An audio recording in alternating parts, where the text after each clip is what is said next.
Hello, my name is Ariana Messier, And I'm Olivia Vincent. and we are going to discuss the importance of wearing a seatbelt in a motor vehicle. We will begin by discussing the facts and statistics of motor vehicle crashes, prevention techniques, and how you can take action. Death and injury from a motor vehicle crash is an issue that has affected everyone in some shape or form, whether it was a distant friend or relative. As public health professionals and health communicators, we must think about the surrounding public health issues that affect our daily lives and how we can properly make a change.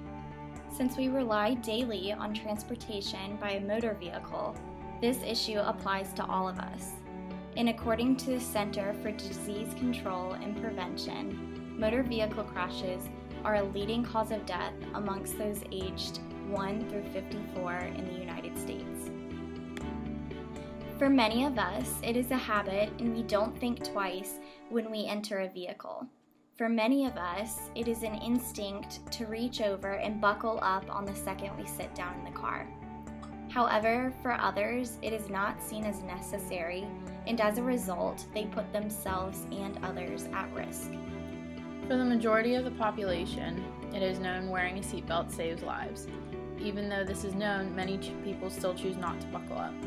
In fact, according to the National Highway Traffic Safety Administration, nearly 27.5 million people still don't buckle up.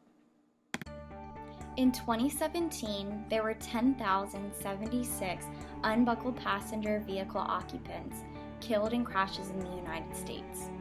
Almost 57% of young adults ages 18 to 34 killed in crashes were completely unrestrained, and 59% of pickup truck occupants who were killed were not buckled up.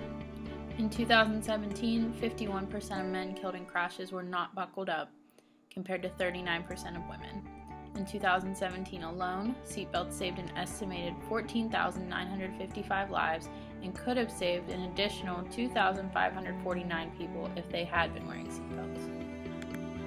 To urge others to wear a seatbelt for the sake of their own life means we must try to change their behavior. To achieve this behavior change, as health communicators and public health professionals, we must work with the public to give education and tips to properly inform and encourage seatbelt use. The benefits of buckling up are clear. Number 1, wearing a seatbelt reduces the risk of a fatal injury by up to 50% of front seat occupants and up to 75% for rear seat occupants. Number 2, if you buckle up in a light truck, you can reduce your risk of fatal injury by 60% and moderate to critical injury by 65%. No matter what type of vehicle you drive, wearing your seatbelt is the best defense against impaired, aggressive, and distracted drivers. Even if your car has airbags, the safest way to ride is properly buckled up. Airbags aren't enough to protect you. They are designed to work with seatbelts, not replace them. In fact, the force of an airbag can seriously injure or even kill you if you're not properly secured by a seatbelt. When buckling up, always place the lap and shoulder belt across the pelvis and rib cage, which are better able to withstand crash forces than other parts of your body.